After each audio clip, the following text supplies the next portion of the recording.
Endo is a resource that we all need, we all want, but we never seem to have enough of it for all those new mods. So you came across this video, and first of all, hello, and second of all, I'm gonna be helping you guys with the best possible methods of farming up as much Endo as humanly possible on a weekly, daily, and so on basis. So let's quickly not waste your time and get into this video. Ah yes, Endo. I remember when I had the troubles farming this, but nowadays it is definitely much easier. So I decided to share my knowledge and help you guys out with it as well. We're going to be starting off with the most basic methods, where I started off actually farming up Endo when I was a small little Warframe player just starting off the game. But if you're someone who already played many hours of this game, and you probably are, you can have the timestamps down below in the video bar thing, and you can go and just, click where you want to go. Also, once you're already down there, there is that subscribe and bell icon, so might as well hit that, click that like button, and comment down below on what you think of the guy when we reach the end. But the first way for new players, Tikal on Earth. It is an excavation mission, and this mission I stay around 10 minutes. Pretty easy mission to do. You can try to defend 2 excavators at once. The Warframe of choice, honestly, whatever you have as a new player, and it is plain and simple. You can get 100 Endo per excavator, and this is going to be pretty good. Considering you can do around 10, a little bit less than 10 maybe in 10 minutes, you can gain maybe 1,000. I earned, for example, 500, and my average on this mission is somewhere around 300 Endo. For a new player, considering you're not going to be leveling up every single mod at the beginning, this is actually pretty decent. But now, you've grown up a little bit. You want to farm up more Endo. Let's move on to the second method. Is going to be weekly Ayatan treasure hunts. You can access these on Maru's Bazaar, and you can go and talk to Maru. With her, you're gonna go into this mission. This mission is plain and simple. All you need to do in this mission is go where the marker is, and then you're gonna do this little obstacle course, preferably with a mobile Warframe, and then you can get that Ayatan sculpture at the end. Ayatan sculptures are really great ways of making Endo. You do have one of these weekly Ayatan treasure hunts. That's why they're, I guess, weekly.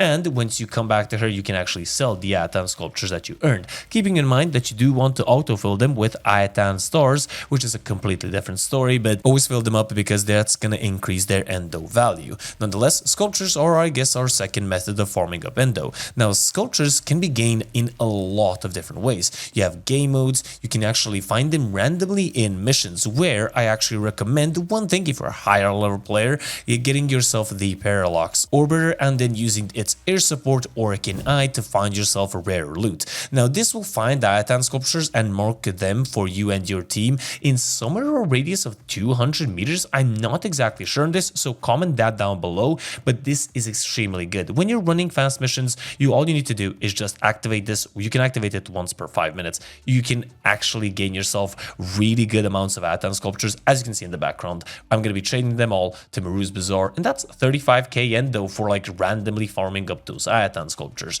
Nonetheless, you can also farm them in sorties, for example, Archon hunts as well, and I'm going to be talking about the other methods in just a second. One other method for, I guess, newer level players as well as older level, maybe if you want to mix it up a little bit, is going to be Deimos Bounties.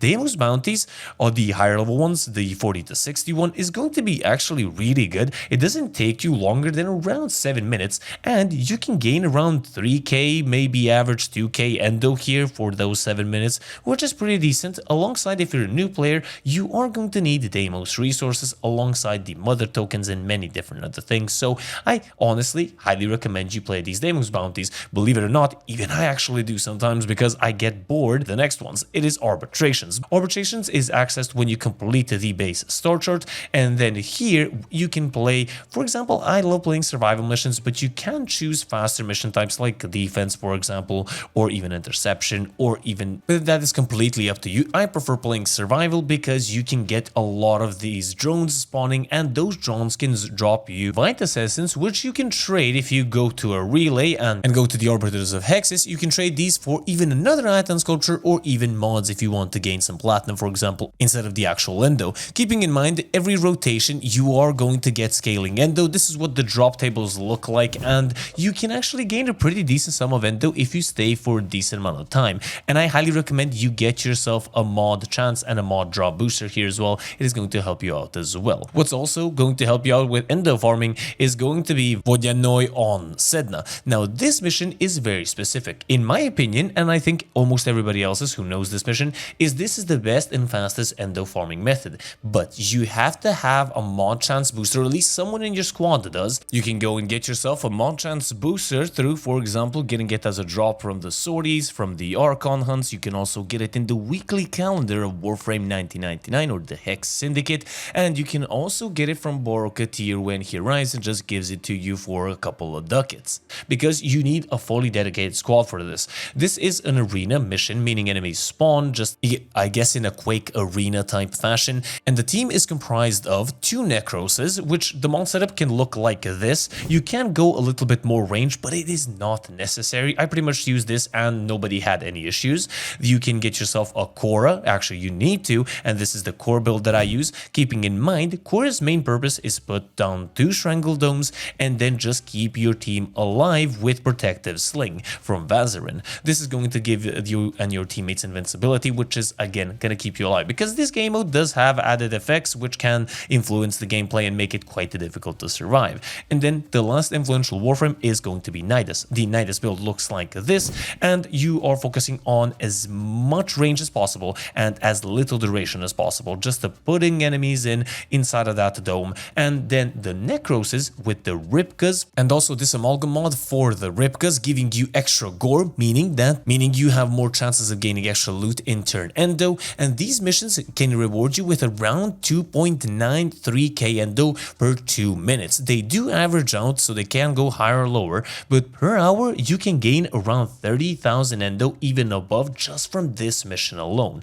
So that makes it the best mission. But there is a secret method, or I guess a new method you could call it, which can reward you with even more endo than that in around the same time, gaining around 4.4k endo. And that method is going to be doing the Hex bounties for the Hex Syndicate inside of your ROM2 PC. Now you can access this once you've completed Warframe 1999, and these bounties, playing the second or the highest one in Steel Path preferably, is going to be incredibly good. These missions with a good squad, or even just a random squad, is going to take you around 2 to 3 minutes average. Keeping in mind you want the mission to be extermination, capture, or assassination, so it doesn't take you as long as it would for survival and other missions. Same about as Vodyanoi, depending on the actual run itself. But these missions have a chance of giving you 4.4k endo. The common drop is 3.3k endo, which is already substantially better in the long term than Vodyanoi is, considering there's more randomness there than there is here.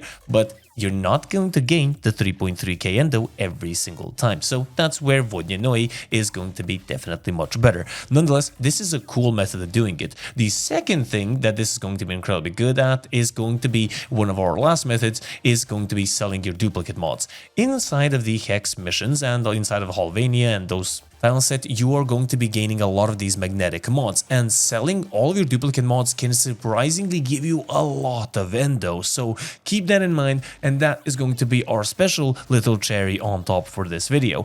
I do hope you guys enjoyed. If I did miss any methods, do leave it in the comment section down below. I'm quite interested, and leave your comments down below on what you think of the actual guide. Subscribe, hit that bell icon, more videos coming up soon, and May is here. Hopefully you enjoy the weather, enjoy everything, and I'll see you guys soon on the next videos and live stream. The Gaming Weasel over and out.